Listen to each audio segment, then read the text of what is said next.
They were told they were allowed to have fires in the backyards again.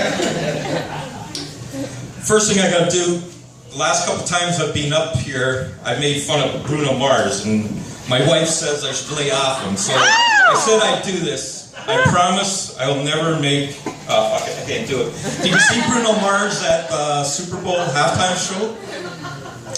He was alright, but here's a question. Who would you rather run into at a dark alley?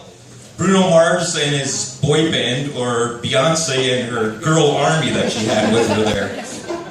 There's some scary women in that group. But one thing I got a kick of at the halftime show was when everyone was on stage at the end, and Chris Martin from Coldplay tried to poke his head in between and go, "Hey, I'm supposed to be the fucking headliner here." But the Americans, they made it into a racist thing, the Beyonce show, saying that was a Black Panther tribute. But the Americans, they make everything into something racist. Just like the Academy Awards this year, the White Academy Awards. So I have a couple solutions for that they said it was too white. Was next year, the only movie that can be nominated will be Kung Fu Panda 3. All the characters are half black and half white, so no one can get upset about it. Or we could do another thing. Since the NBA All-Star Game was played about the same time as the Academy Awards, by some coincidence, all 10 guys on the starters for the NBA All-Star Game were black. All 10 best actors and actresses were white. So next year, for every black actor or actress that gets nominated, there has to be at least the same amount of white guys starting in the NBA All-Star Game. Now, probably as I'm speaking, the NAACP in the States is putting together a boycott of the next Winter Olympics, since they just found out that there has never been a black curler in the Winter Olympics.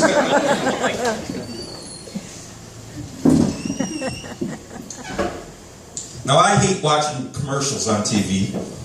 My wife can attest to that as soon as there's a commercial, I'm flipping the channels. Yes. But I do see some commercials. The one that I hate a lot is the A&W commercials, where the CEO or the manager or whoever he is goes up to a crowd and he says, "Do you know that A&W burgers are 100% steroid free?" And they're just like almost kissing his feet going, "Thanks, man, that's the greatest thing I ever heard. Steroids suck," and everything. Now, steroids have been given a bad name. If steroids had a nice name like Elf Muscle Growing Juice, everyone would like it. That's an old Simpsons reference there. Nobody got it, I get it. But I want my beef to have steroids in them. Now, just take this for an example. If you were a cannibal, would you rather eat a steroid-filled Ronda Rousey or a steroid-free anorexic runway model? Think about it. But then in another commercial for A&W, he goes around telling people, "Do you know that all our chickens, none of them have been given any antibiotics?" And the same reaction, they're all, "Great, man, that's great. Antibiotics are terrible and everything."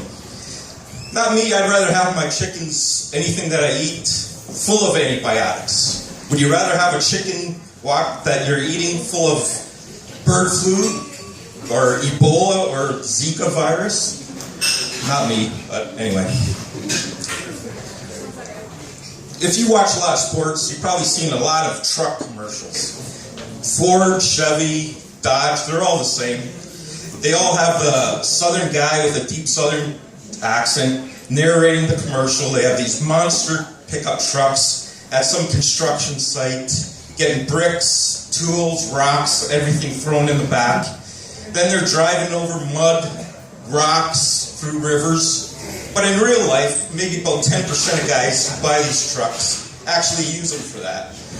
Most of the time, you see these trucks in some grocery store parking lot with some guy throwing a bag of diapers in the back.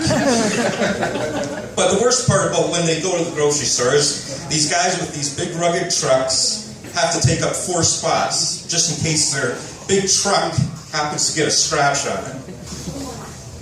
The best commercials of all in the States for American commercials are the American pharmaceutical drug commercials.